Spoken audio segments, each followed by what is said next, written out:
Bago ko umpisahan ang kwentong ito, ay nais ko lamang batiin at pasalamatan ng mga masugid nating mga tagapakinig sa lahat ng mga OFW na nakikinig sa ating mga kwento. Shoutout po sa inyong lahat. Maraming salamat po sa inyong suporta. Umpisahan na natin ang kwentong ito.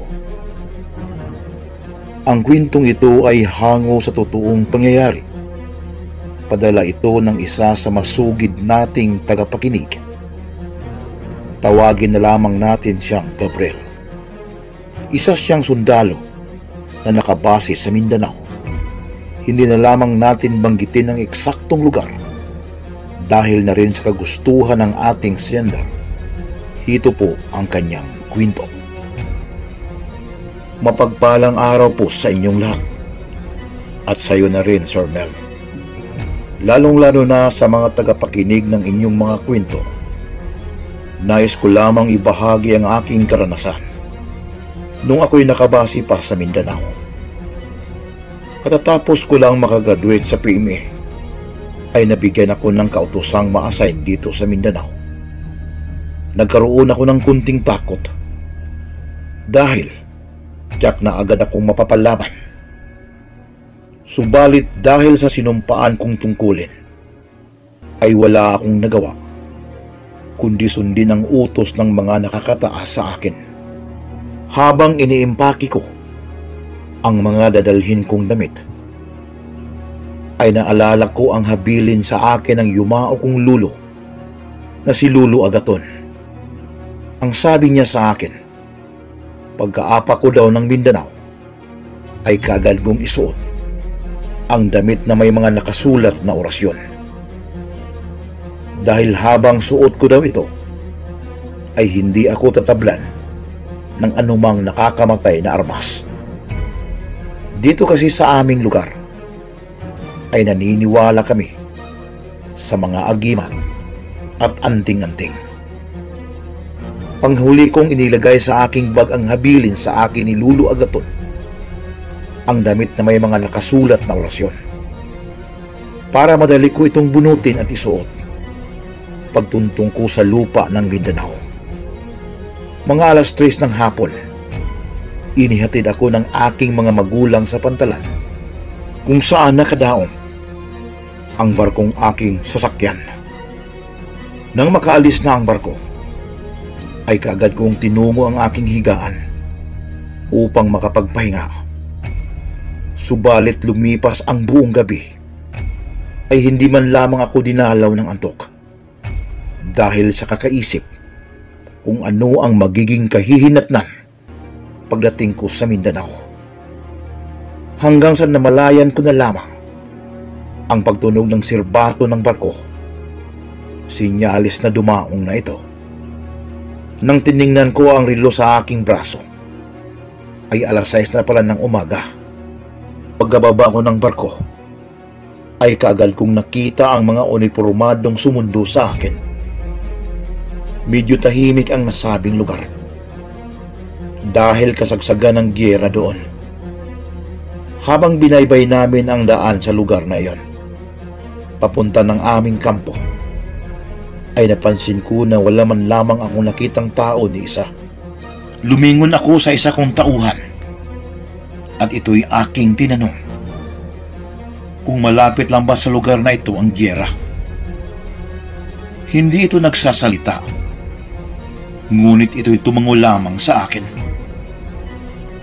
Di nagtagal ay naalala ko na hindi ko pala naisuot ang damit na may mga nakasulat na orasyon na mahigpit na ipinagbilin sa akin ng aking lulo. Kaya't kaagad ko itong binunot sa aking bag at madali kong sinuot. Nang biglang tumigil ang aming sinasakyan, napasilip naman ako sa may unahan. Nakita ko ang isang malaking kahoy na nakaharang sa daan. Akma ko na sanang utusan ang katabi kong tauhan upang ito'y tingnan. Subalit, bigla ako nakarinig ng isang malakas na putok.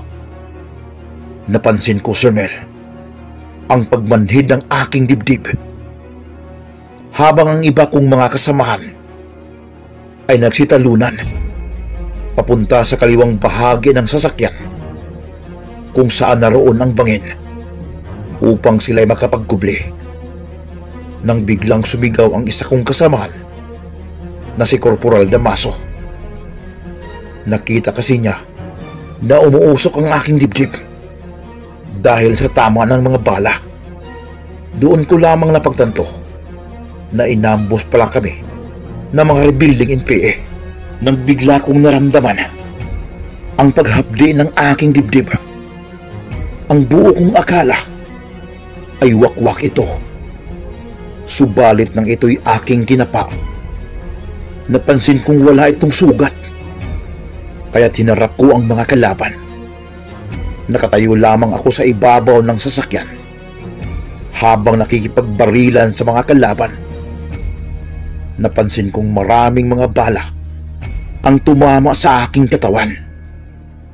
Subalit hindi man lamang ako tinablan. Umabot ng mga 30 minuto ang putukan hanggang sa napaatras ko ang mga kalaban.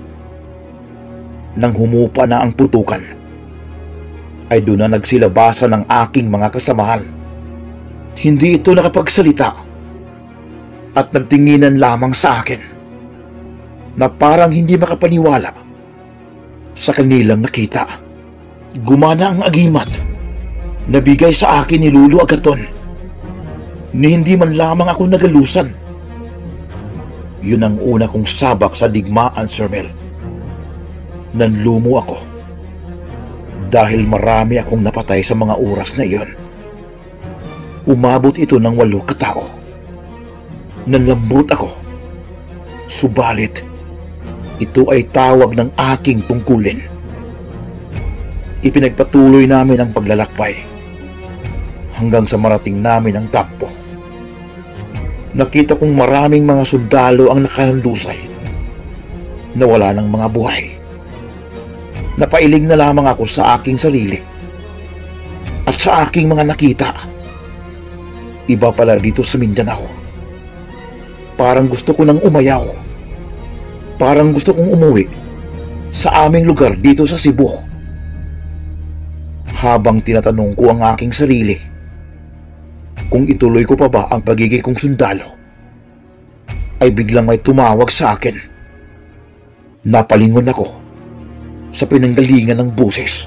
Teniente Gabriel, maligayang pagdating dito sa Mindanao. Ako nga pala, si Colonel Abra.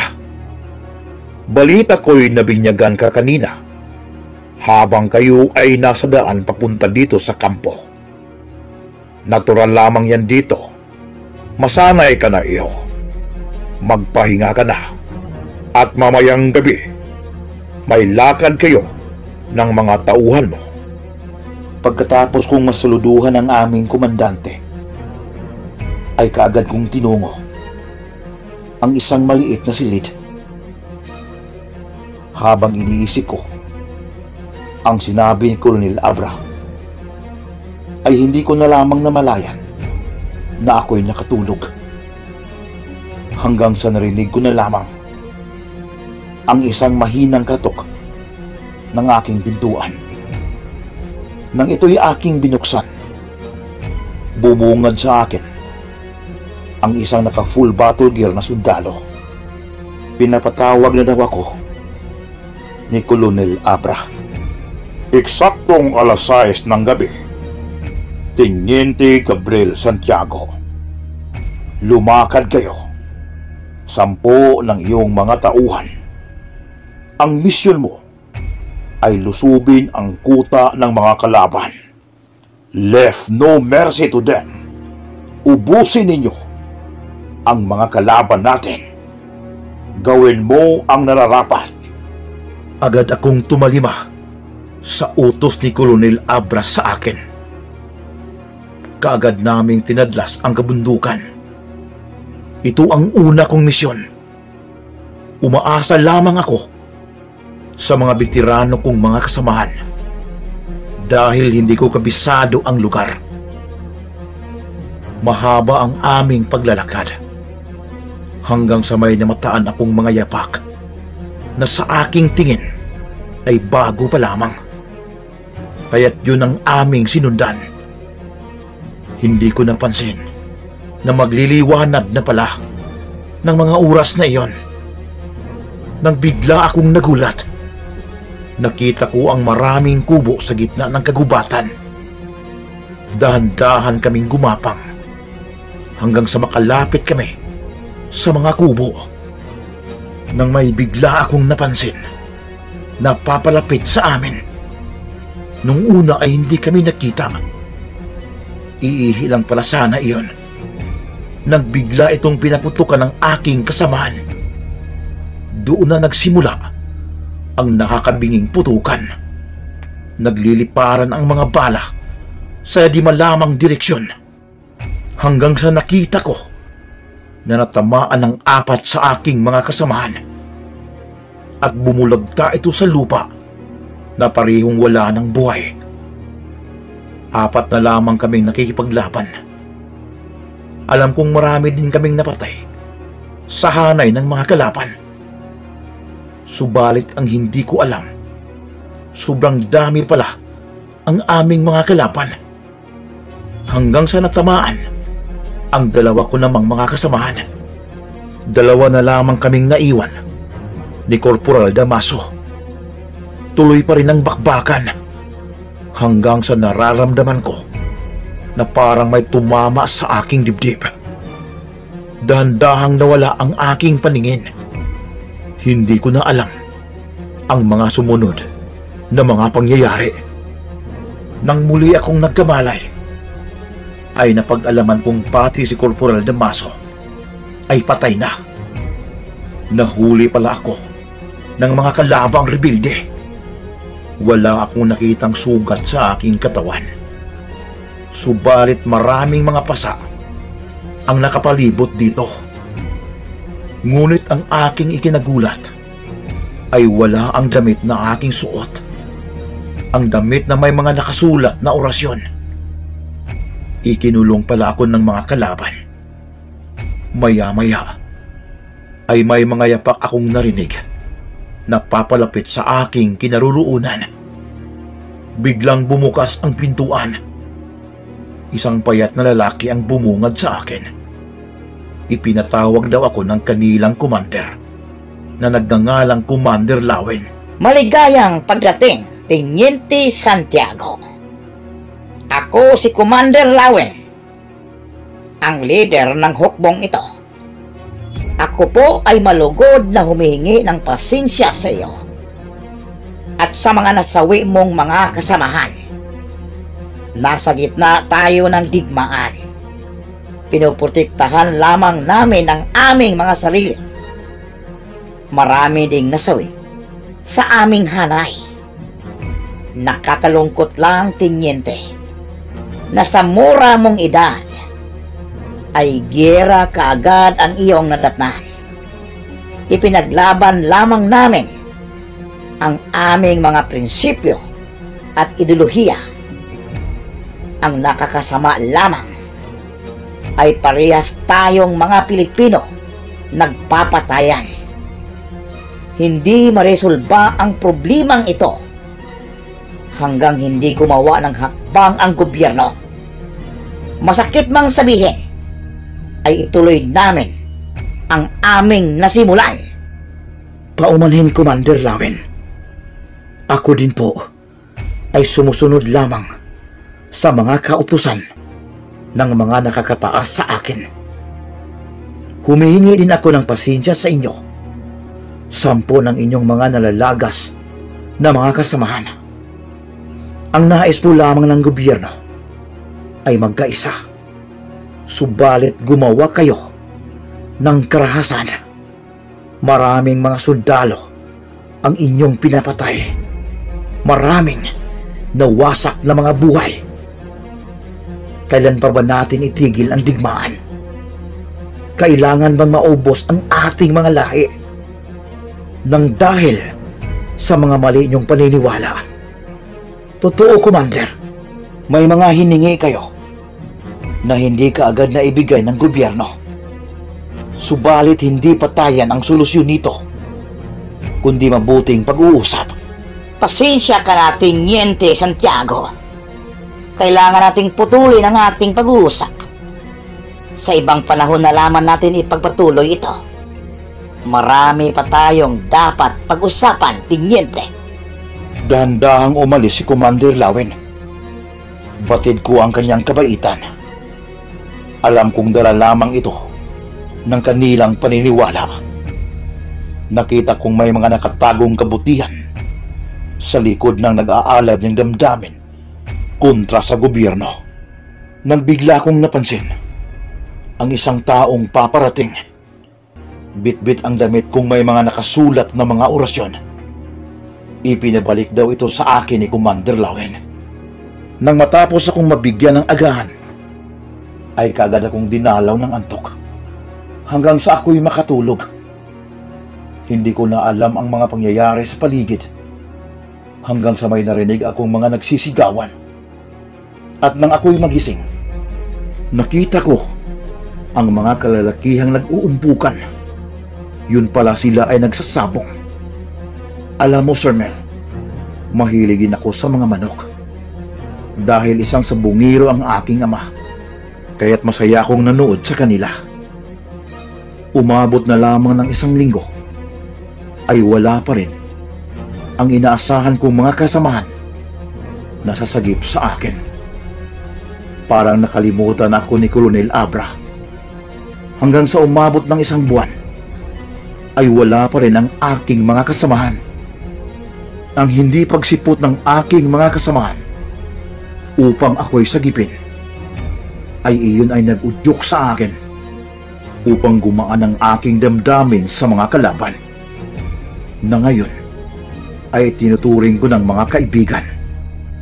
Kalaunan ay hindi na nila ko itinuturing na kalaban, kundi isang mabuting kaibigan. Halos araw-araw kami nagsasabong. Nagkaroon ako ng maraming kaibigan hanggang sa ako'y umanib sa kilusan. Nagiging pangalawa ko kay Commander Lawen. Maraming gira ang aking nasalihan. Pinapaslang ko na ang kapwa ko mga sundalo. Isang araw, nabalitaan kong may mga bagong saltang sundalo ang dumating. Kaya't ang plano namin ay bumaba ng patag upang ako'y magpanggap na sabungero. Malapit sa aming kuta ay may isang lugar na kada linggo ay may sabong. Alam ko na may mga sundalong nagmamasid sa lugar na iyon, kaya't may nabuti kong pumunta upang magbasid din. Alam kong hindi ako makikilala dahil mahaba na ang aking mga buhok. Mula nang inumpisahan ko magsabong, ay hindi pa natatalo ang manok kong talisayon.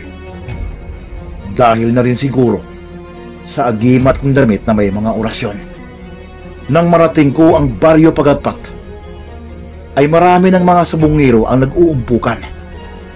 May nakasalang na rin sa ruweda. Habang pinapanood ko ang laban, ay may biglang lumapit sa akin na isang matandang lalaki. Nagtanong ito sa akin kung ilaban ko ba daw ang dala kong manok. Kaya't nagkayayaan kaming dalawa. Pagkatapos ng naunang laban, ay kami na ang kasunod. Hindi ko akalain na kahit bundok ang lugar na ito, malaki din pala ang pustahan. Nang tinawag na kami ng Koyme, ay kaagad akong pumunta sa gitna ng ruweda. At sa sinyas ng Koyme, ay kaagad kong binitawan ang manok kong talisayon. Kaagad na nagsalpukan ang dalawang manok. Unang nakatama ang aking manok, subalit nakaganti din ng tama ang kalaban. Natamaan ang aking manok sa may tagiliran hanggang sa biglang tumakbo ang aking manok. Napahiya ko, Sir Mel, dahil nagtatawanan ang mga manonood hanggang sa makorner ang aking manok. Tinadtad ito ng atake ng kalabang manok hanggang sa ito'y bumulagta sa lupa at wala ng buhay. Natalo ang aking manok. Hindi ko inakala na malakas pala ang mga manok ng baryo Pagatpat. Mga kaibigan, pansamantala ko munang puputulin ng kwentong ito. Abangan po ang kasunod na kabanata. Maraming salamat po sa inyong pakikinig. Ito po ang inyong lingkod na magsasabing paalam.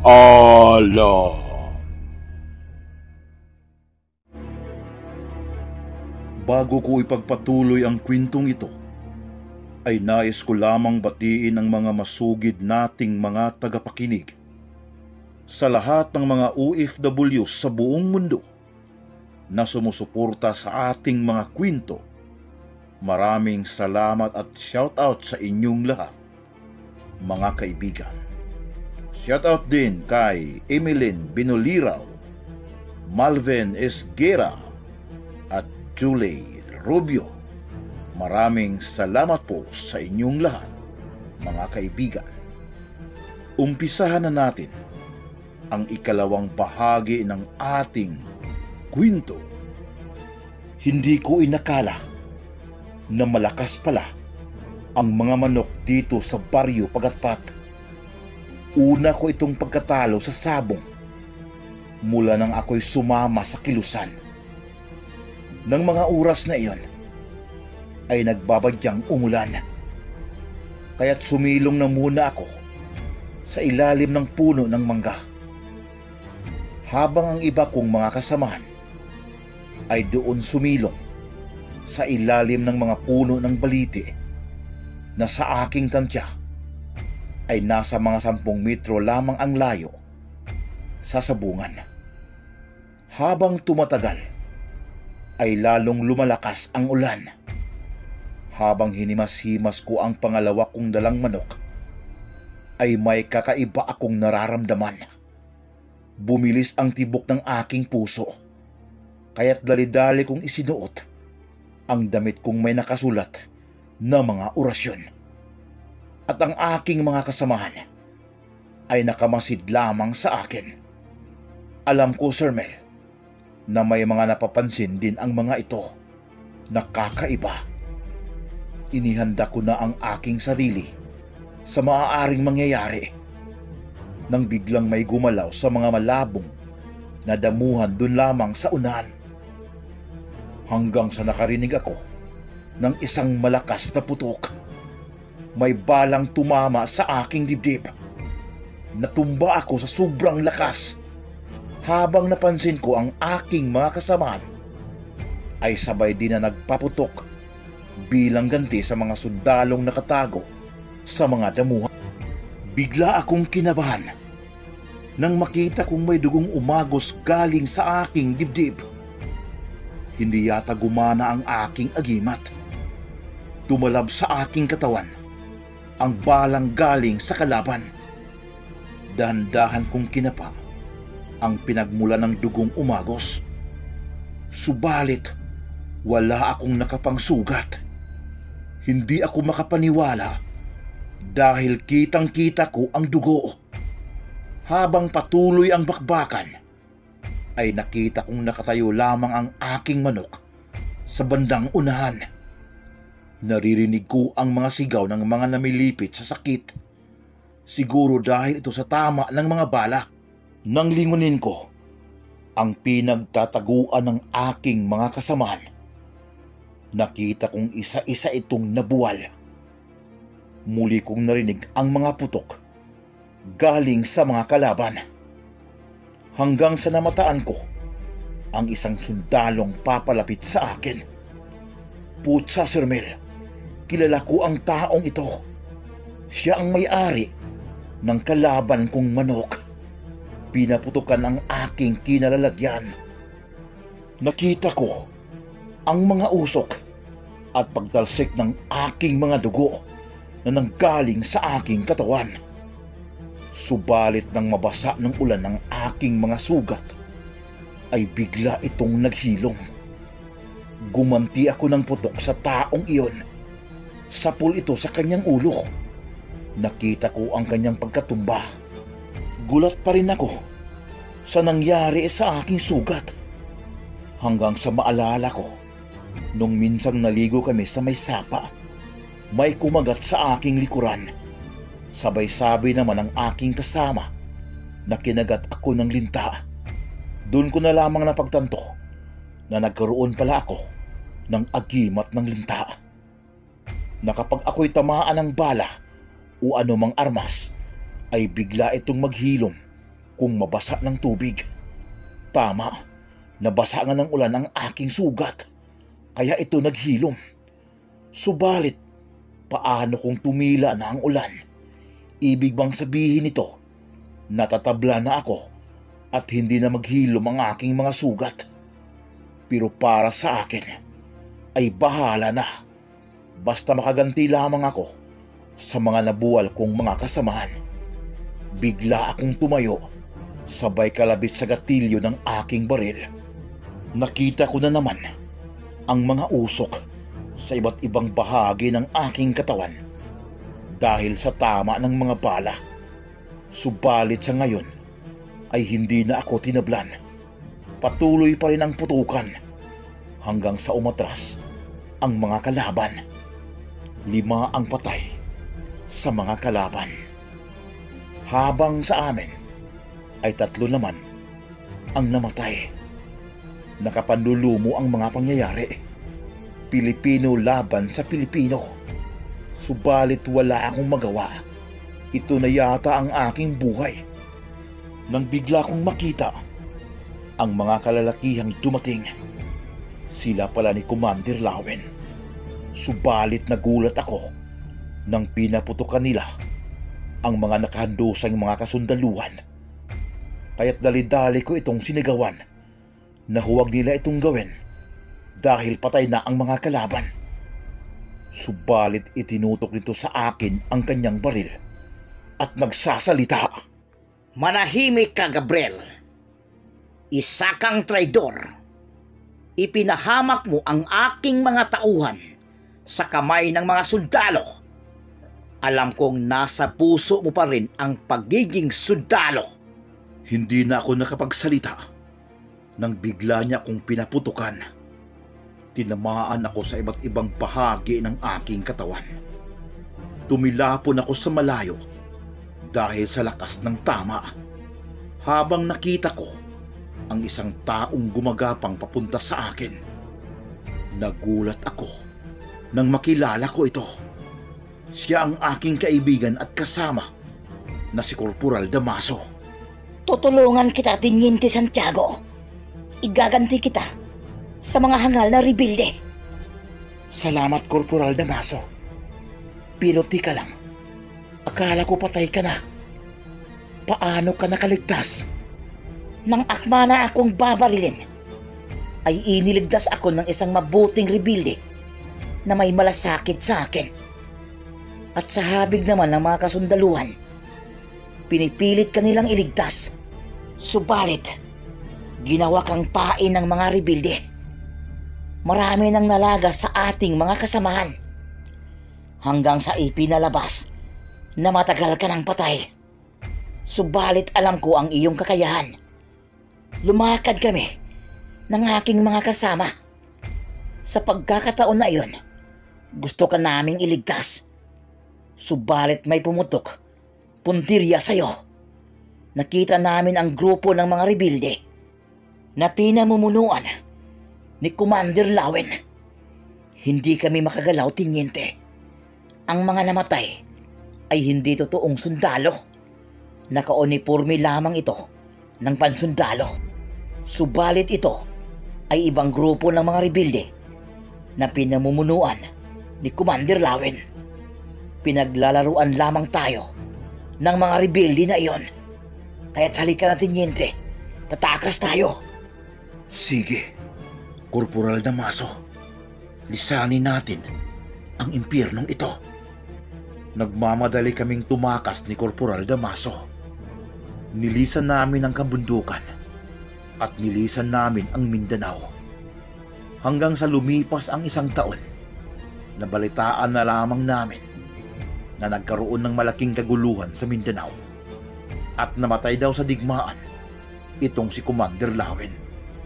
Habang ako naman at si Corporal Damaso ay tahimik na namumuhay dito sa Cebu. Galing sa pagiging sundalo, isa na kaming sabungiro ngayon. Dito sa aming lugar dito sa Cebu ay usong-uso ang sabong. Maraming sabungiro, subalit ang aking agimat na damit na may mga nakasulat na mga orasyon ay nandito pa rin sa akin. Habang ako'y abala sa pag-iinsayo sa aking mga alagang manok, napansin ko ang kulay pulang panabong na palaging nakatingin sa akin. Parang nagpapahiwatig na ito'y gustong lumaban. Subalit ito'y patpatin at mahina ang mga galaw. Hanggang sa dumating ang kaibigan kong si Damaso. Ibinalita nito na may gaganaping malaking sabong sa kabilang bayan. Mga kilalang sabungiro daw ang sasali. At ang balita pa nito ay maraming mga antigiro sa lugar na iyon. Dahil tanghali na ang mga oras na iyon, ay minabuti kong imbitahin si Corporal Damaso na kumain ng tanghalian sa bahay. Habang kumakain kaming dalawa, ay napag-usapan namin ang mga pangyayari sa Mindanao. Habang kami ay naka-assign pa doon, nang biglang may dumating na isang sasakyan. Ang kaibigan ko pala na si Tasio. Binalita din sa akin na may magaganap nga daw na sabong sa kabilang bayan, sa bayan ng Liluan. Ito din ang sinabi sa akin ni Corporal Damaso. Nang matapos ng aming tanghalian, ay kaagad kong tinungo ang mga alaga kong manok. Pinagpilian ko ang mga manok na dadalhin ko bukas sa bayan ng Liluan.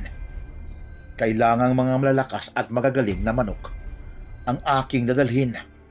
Nang makapili na ako, ay muli kong napansin ang manok pula na panay ang tingin sa akin.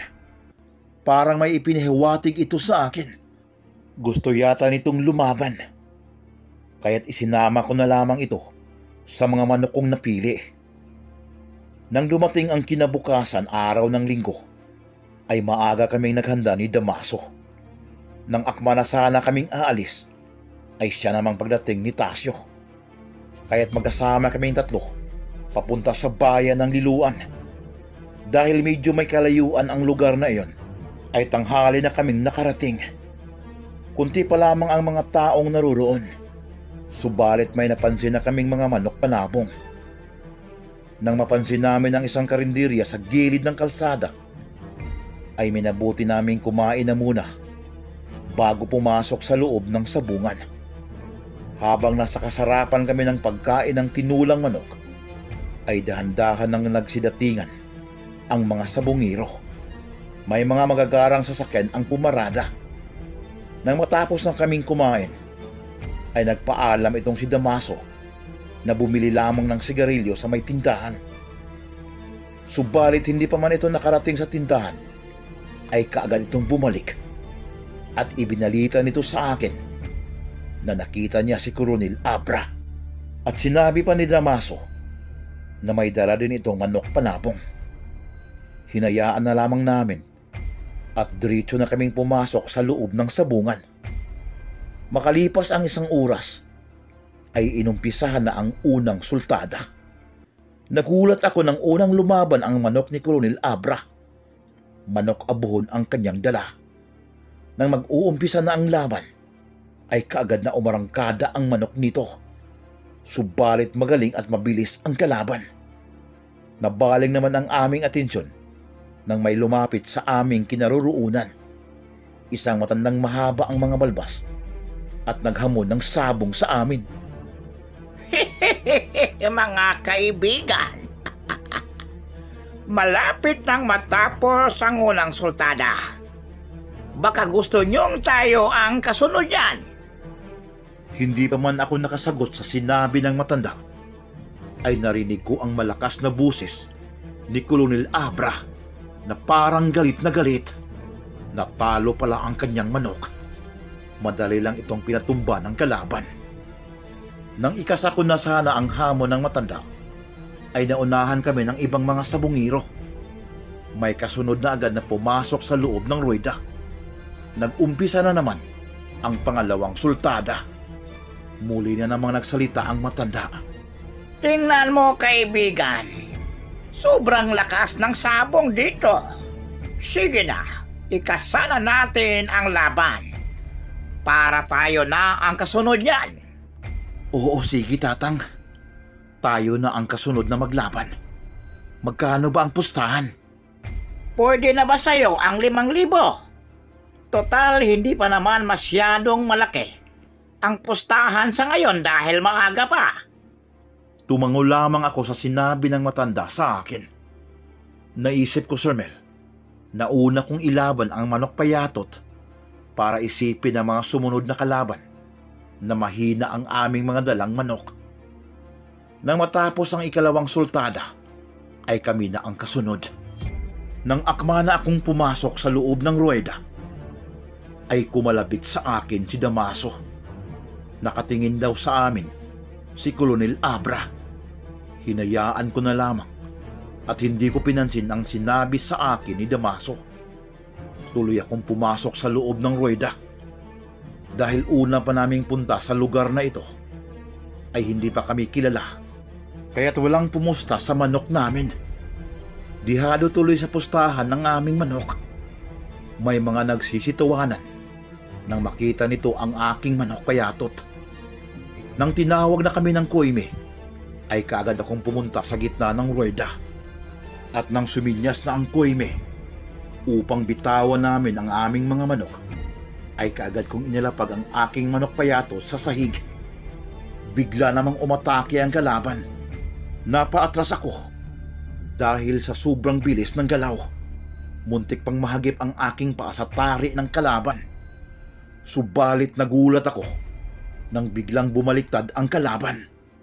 Bumulagta ito sa sahig at wala ng buhay. Ang mga taong manunood ay natigil sa kanilang pagsisigaw. Parang hindi makapaniwala sa kanilang nakita.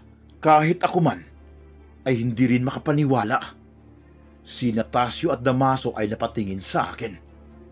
Hindi rin makapaniwala ang mga ito sa kanilang nakita. Hindi umabot ng 30 segundos ang laban. Nang papalabas na kami ng sabungan, ay nagtinginan sa amin ang mga tao. Nung kanina ay pinagtatawanan kami, ngayon ay sobrang seryoso na itong nakatingin sa amin. Nang makaupo na kami sa gilid, ay may biglang nagsasalita sa aming likuran. Hindi ko akalain na dito pa tayo sa sabungan magkita-kita, Teniente. Nang lumingon ako, ay nakita ko si Colonel Abra at muli itong nagsasalita. Alam nyo bang may nakabinbin kayong mga kaso, Teniente at Corporal Damaso? Nag-awol kayo at hindi ninyo isinuko ang inyong mga baril. Nakapaligid ang mga tauhan ko dito sa sabungan. Nang bigla itong suminya sa taong nakasandal sa gilid ng sabungan at sa matandang aming nakalaban. Hindi ko alam na ang matandang may-ari ng kalabang manok ay isa palang sundalo. Kaagad kaming pinalibutan at dinakip. Mga kaibigan, pansamantala ko munang puputulin ang kwentong ito at tunghayan ang huling bahagi ng ating kwento. Maraming salamat po sa inyong pagsubaybay at pagtangkilik sa kwentong ito. Ito po ang inyong lingkod na magsasabing paalam. Napalibutan kami ni Damaso sa mga tauhan ni Colonel Abra. Wala kaming nagawa kundi itaas ang aming dalawang kamay. Pinasunod kami ng mga tauhan ni Colonel Abra sa likurang bahagi ng sabungan. Doon namin nakita ang iba pa naming mga kasamahan nung aktibo pa ako sa pagiging sundalo. Hanggang sa lumabas itong si Colonel Abra. Kumusta na, Teniente Santiago?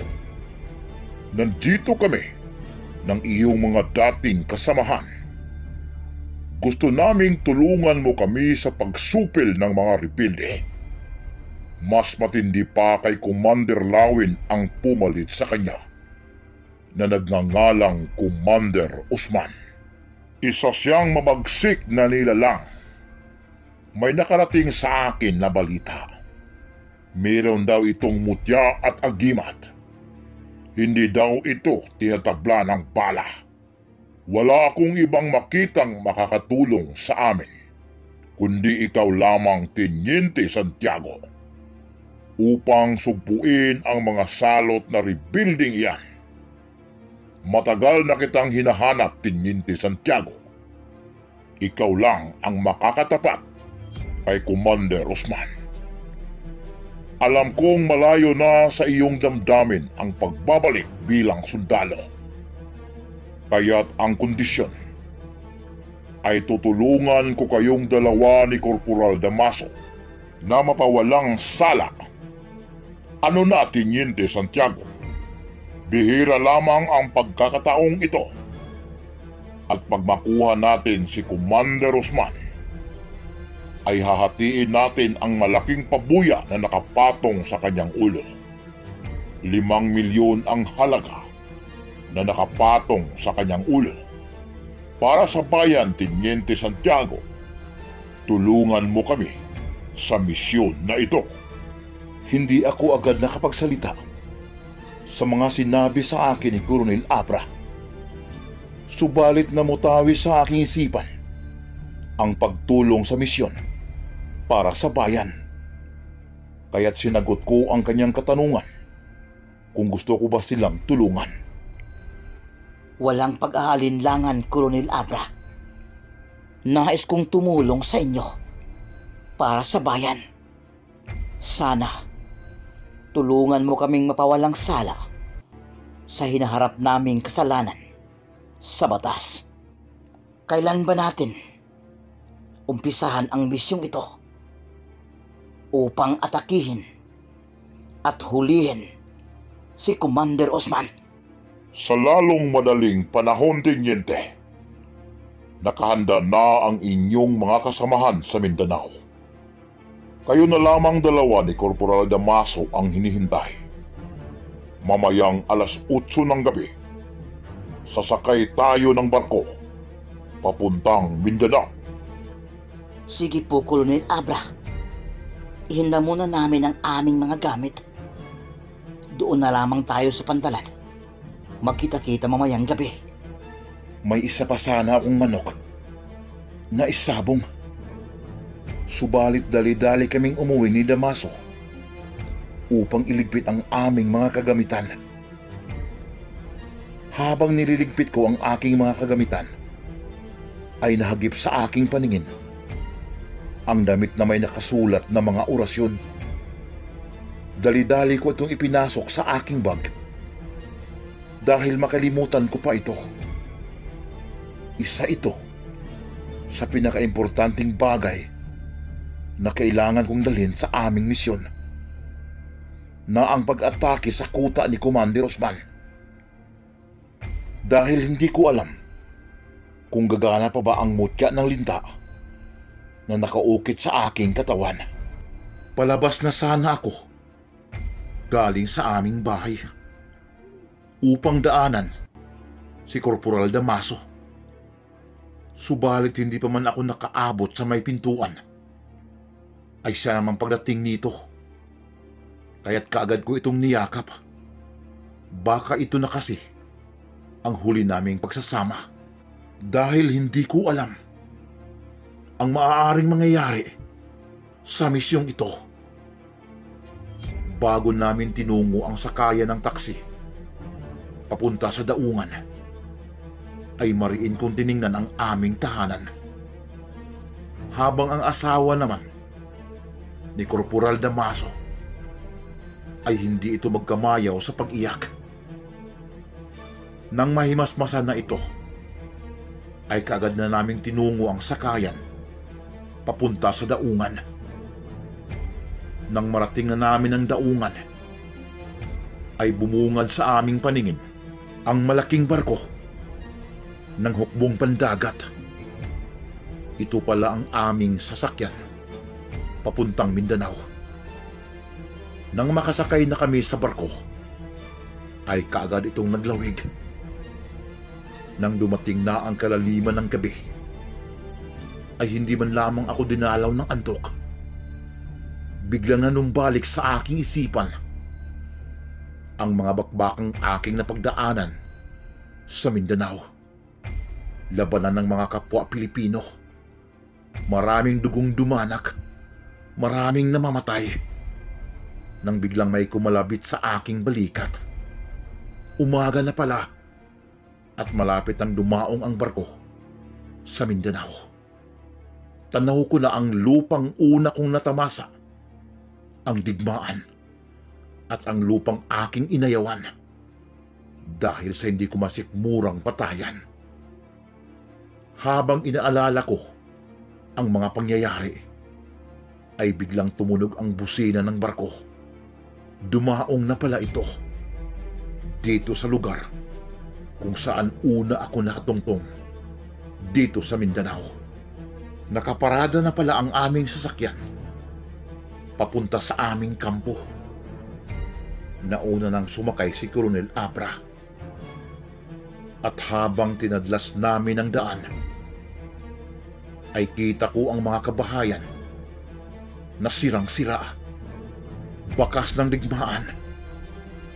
Inukupa naman ng mga sundalo ang mga daanan bilang suporta kung sakaling dumaan dito ang mga kalaban. Natanong ko tuloy ang aking sarili kung hanggang kailan ba ang digmaan. Marami pa bang dugong dumanak? Nilingon ko ang aking kaibigan na si Corporal Damaso. Doon ko na lamang napagtanto na kanina pa pala dumaloy ang kanyang mga luha sa mga mata nito. Hindi ako sigurado kung bakit. Dahil kaya ito, naalala niya ang kanyang asawa at anak. O baka naalala nito ang kanyang mga karanasan dito sa Mindanao. Nang biglang huminto ang sasakyan, nang sinilip ko sa unahan, nakita ko ang mga nakahandusang mga sundalo. Bago lang pala inambos ang mga ito.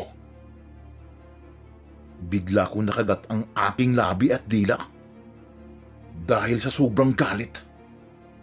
Sa mga oras na iyon, ay gusto ko nang lusubing mag-isa ang mga kalaban. Sa aking isipan, ay matatapos lamang ito kung matatapos din ang buhay ni Commander Osman. Sigurado akong marami na namang pamilya ang lubhang masaktan dahil sa kamatayan ng mga inambos na mga sundalo. Nang muling umandar ang aming sinakyan, maya-maya ay muli itong huminto. Nasa kampo na pala kami. Ibig sabihin, ay malapit lamang ang pinangyayarihang ambos sa aming kampo. Pagkababa sa aming sinakyan, ay kaagad kong kinausap si Colonel Abra dahil gusto ko nang lusubin ang pinagkukutaan ni Commander Osman. Teniente Santiago, alam ko ang iyong nararamdaman. Pagkatapos nating makapagplano, ay kaagad kayong tutungo sa lugar na pinagkukutaan ni Osman. Ikalma mo lamang ang iyong sarili. Matatapos din ang digmaang ito. Mahuhuli din natin ang salot sa lipunan na si Osman. Tibayan nyo lamang ang inyong mga sarili, Teniente. Tumango na lamang ako at sinunod ang mga sinabi ni Colonel Abra. Alam ko sa aking sarili na baka hindi na kami makabalik na buhay sa aming mga pamilya. Subalit, kailangan namin itong gawin. Nawala man sa aking isipan ang pagbabalik bilang sundalo. Subalit na naig pa rin sa aking isipan ang kapayapaan dito sa Mindanao upang matigil na ang karahasan at labanan ng mga kapwa Pilipino. Nang matapos na ang aming pagpaplano, ay kaagad kong tinipon ang 6 kong mga tauhan Mga kaibigan, ito na ang ating hinihintay. Hindi ko man maipangako sa inyong lahat na makabalik tayong buhay. Subalit, ito lang ang masasabi ko sa inyo. Ibuwis ko ang aking buhay alang-alang sa inyong lahat.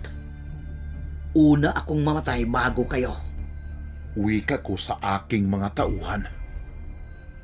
Ang plano namin ay lumakad madaling araw. Nasa 10 kilometro lamang ang layo ng kuta ni Commander Usman galing sa aming kampo. Sakto, magliliwanag ay marating namin ang kanilang pinagtataguan. Bago kami lumakad, ay sinuot ko muna ang damit kung saan may mga nakasulat na mga orasyon. Bakbakan na ito.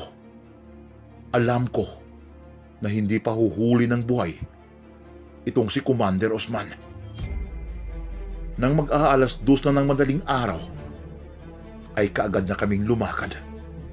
10 ng aking mga kasamahan. Habang naglalakad kami sa masukal na daan, ay dama ko ang sobrang kalungkutan at takot. Dahil sa anumang sandali, ay mangyayari na ang bakbakan. Di kalaunan, ay nakakita kami ng mga bakas, ng mga yapak, na alam kong galing ito sa mga kalaban.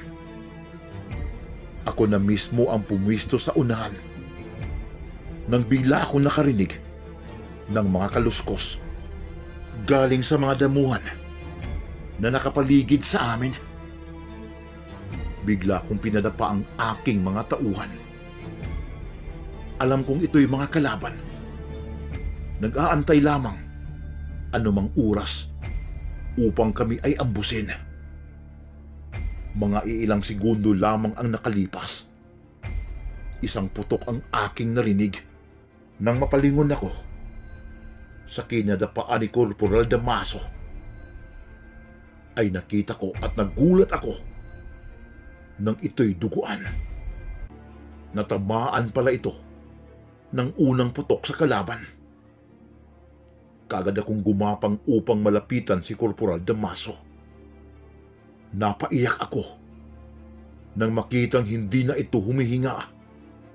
Patay na ang aking kaibigan. Kaagad akong nawalan ng pinagkakatiwalaang tauhan. Nang dahil sa aking galit, ay bigla akong tumayo at hinarap ang mga kalaban. Tadtad ng tama ang aking katawan. Umuusok lamang at hindi ako tinablan. Gumanti ako ng putok sa mga kalaban. Kitang-kita ko ang pagkabuwal ng mga ito.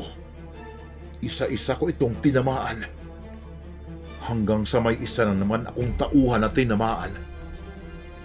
Nag-uumapaw ang aking galit. Kaya't mag-isa kong inatake ang pinagtataguan ng mga kalaban. Dahil sa nakita nilang hindi ako tinablan, ay dahan-dahan ito nagsipulasan ng takbo. Alam kong papunta ito sa kuta nila ni Commander Usman. Kaya't sininyasan ko ang mga nalalabi kong mga tauhan. Itinago na lamang muna namin ang mga nasawi naming mga kasamahan, pati na ang katawan ni Corporal Damaso. Sinundan namin ang mga papatakas na mga kalaban hanggang sa bumungan sa amin ang kuta ng mga kalaban. Sobrang dami pala ng aming mga kalaban. Paano namin sila matalo? Subalit buo na ang aking loob. Kailangan kong puksain si Commander Usman. Nang ako'y gumapang upang lapitan pa ang kuta, bigla kong nakita itong si Commander Usman. Pinadapa ko ang aking mga kasamahan. 6 na lamang kaming nalalabi laban sa mahigit 50 kalaban. Nang kami ay makapwesto, ay kaagad kong inasinta ang nakatayong si Commander Usman. nang ito'y aking pinaputukan. Sapul ito sa kanyang dibdib. Subalit, hindi din ito tinablan at ito'y tumingin sa aking kinalalagyan. Kaagad itong suminya sa kanyang mga tauhan upang kami ay paputukan.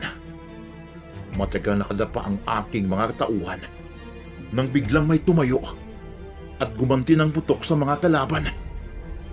Nakita ko at nagulat ako nang hindi din ito tinablan. Teniente Santiago, hingiin ko ang iyong permiso. Pwede ko bang lapitan ang mga kalaban? Wika nang nakatayong si Sarhinto Sandoval. Bilib ako sa tapang ng taong ito, ni hindi man lamang nakaramdam ng takot. Nang muli na naman itong tinamaan, ni hindi man lamang ininda ang kanyang tama. Sige, Sargento Sandoval. Sabay nating lusubin ang pinagtataguan ng mga kalaban. Kayo namang maiiwan dito. Sa aking sinyas ay kailangan na sabay kayong magpaputok upang hindi kami mapansin ng mga kalaban. Bumugso ang putukan, kaya't dali-dali kaming tumakbo ni Sarhinto Sandoval papalapit sa mga kubo na pinagtataguan ng mga kalaban. Maraming tinamaan sa pangkat ni na Commander Osman hanggang sa kami ay magkaharap. Commander Osman, bilang na ang iyong oras, kaya't sumuko ka na. Marami kang pinahihirapan.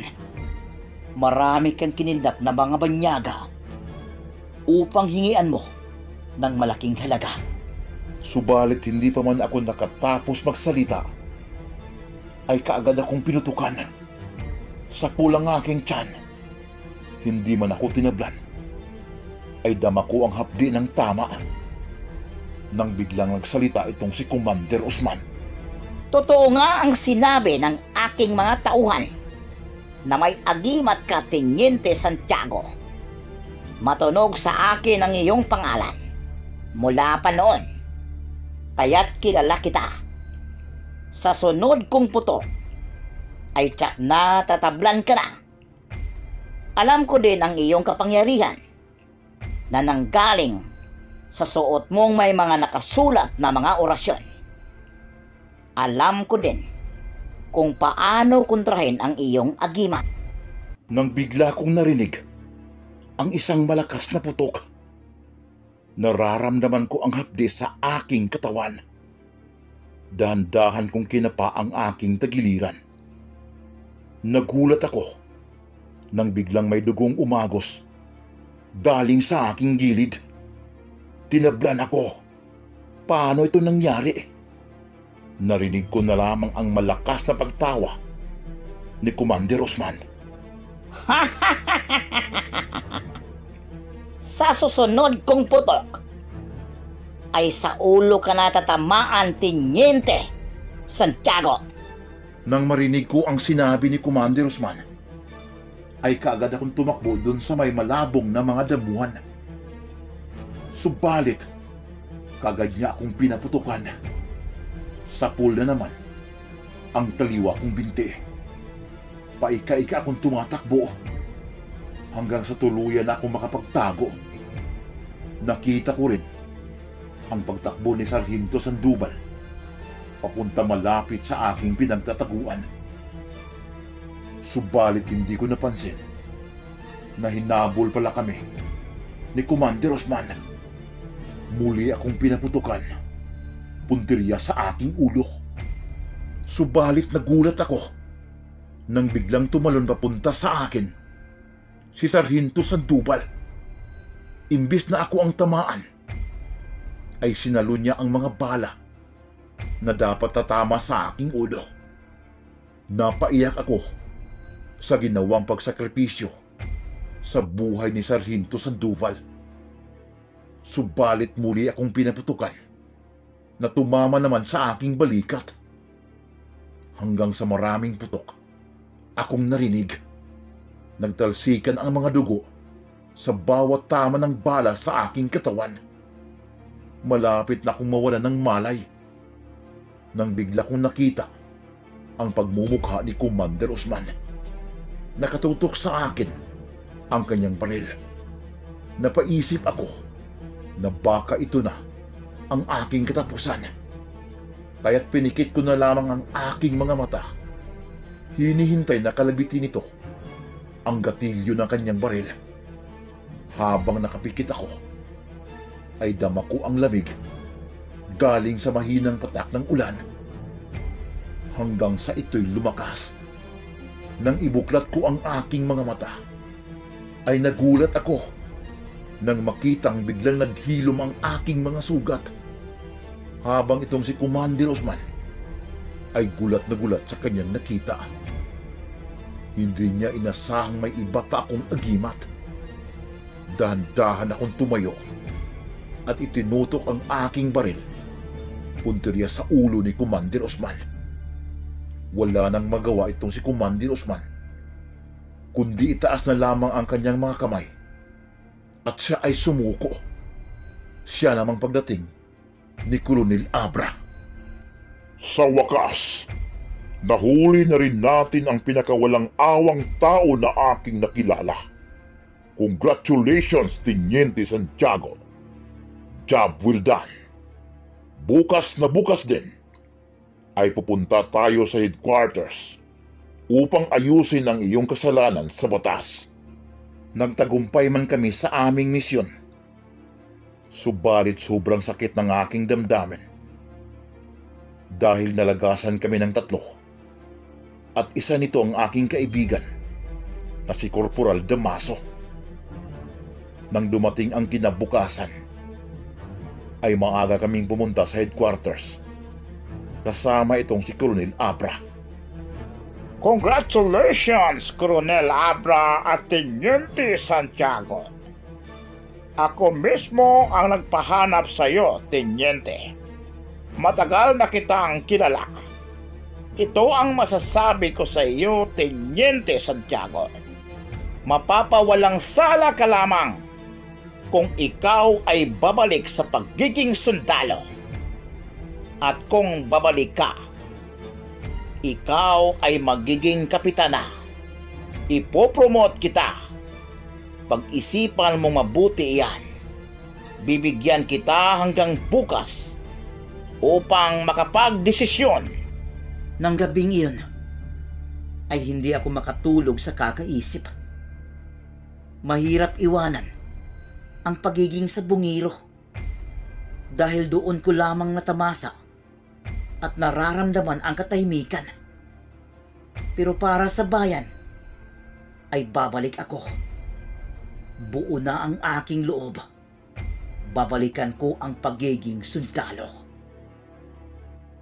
Dito na po nagtatapos ang aking kwento, Sir Mel. Hindi ko makakalimutan ang karanasan kong ito doon sa Mindanao.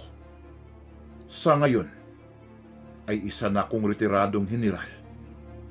Dito na ako sa Cebu na malagi, kasama ang aking pamilya.